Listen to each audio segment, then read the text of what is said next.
বন্ধুরা, বাবলি রান্নাঘরে তোমাদের অনেক অনেক স্বাগত জানাই। আশা করি তোমরা অনেক ভালো আছো, সুস্থ আছো, আমিও ভালো আছি। তো আজকে আরেকটা রেসিপি শেয়ার করবো আপনাদের সঙ্গে। বন্ধুরা, মাছ মাংস খেতে ভালো না লাগলে এই রেসিপিটা একবার করে দেখতে পারেন। ভাত রুটি সবের সঙ্গে এই রেসিপিটা যাবে। কড়াই বসিয়ে দিয়েছি, কড়াইয়ে পরিমাণ মতো রিফাইন তেল দিয়ে দেবো।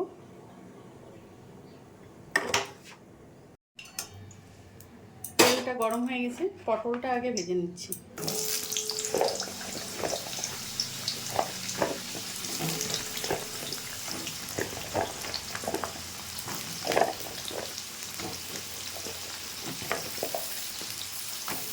পটলটা ভাজা হয়ে গেছে, তুলে নিচ্ছি।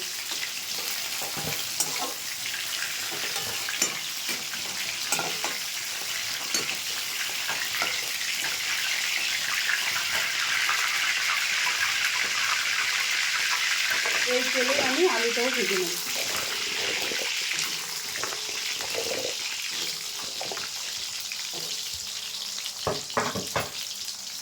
আলুটাকে ভেজে নিয়েছি, এবার আলুটাও তুলে নিচ্ছি।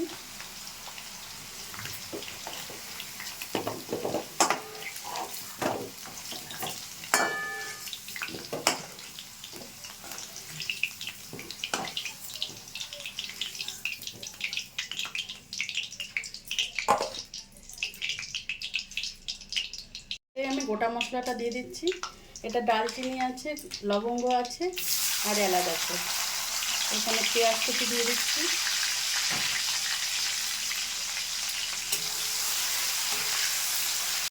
পেঁয়াজটা ভাজা হয়ে গেছে, এবার এখানে হলুদ দিয়ে দিচ্ছি একটু পরিমাণ মতো। তারপরে মশলাটা দিয়ে দিচ্ছি।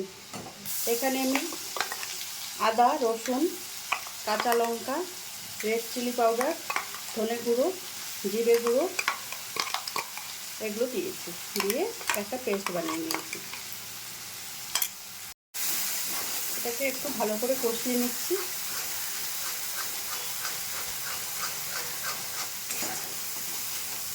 ভালো করে কষিয়ে নিয়েছি, মশলা থেকে তেল ছেড়ে দিয়েছি।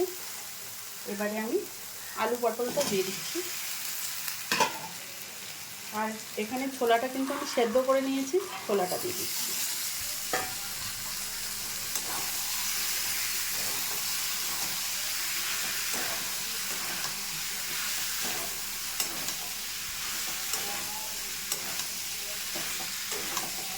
ভালো করে মিশিয়ে নিলাম।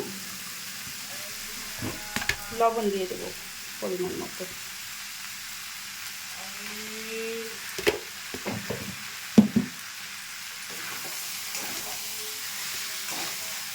লবণ দিয়ে একটু জল দিয়ে দিচ্ছি, মিক্সির জার দেওয়া জলটা দিয়ে দিচ্ছি।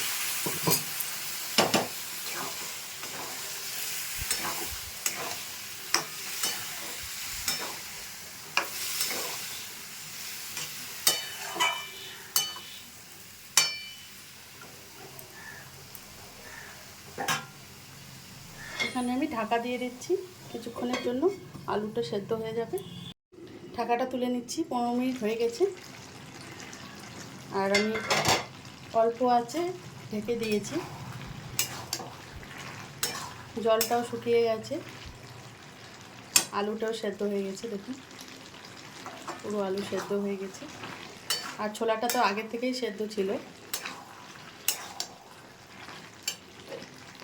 এবারে আমি গরম মশলা গুঁড়ো দিয়ে নামিয়ে নেব। গরম মশলা গুঁড়ো দিয়ে দিলাম।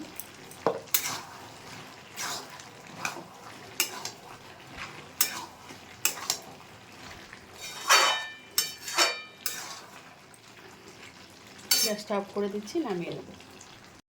পটল আলু আর ছোলার তরকারিটা নামিয়ে একটা বলে সার্ভ করে দিয়েছি। তো আপনারাও একবার ট্রাই করবেন, আশা করি ভালো লাগবে। যদি ভালো লাগে লাইক, শেয়ার, কমেন্ট এবং সাবস্ক্রাইব করবেন চ্যানেলটাকে। আর নোটিফিকেশানটা অন করে দেবেন, যখনই আমি কোনো ভিডিও আপলোড করব আপনাদের কাছে নোটিফিকেশানটা পৌঁছে যাবে। আর ফেসবুক পেজ থেকে যারা দেখছেন পেজটা ফলো করে দেওয়ার অনুরোধ করছি। ভালো থাকবেন, সুস্থ থাকবেন, ধন্যবাদ।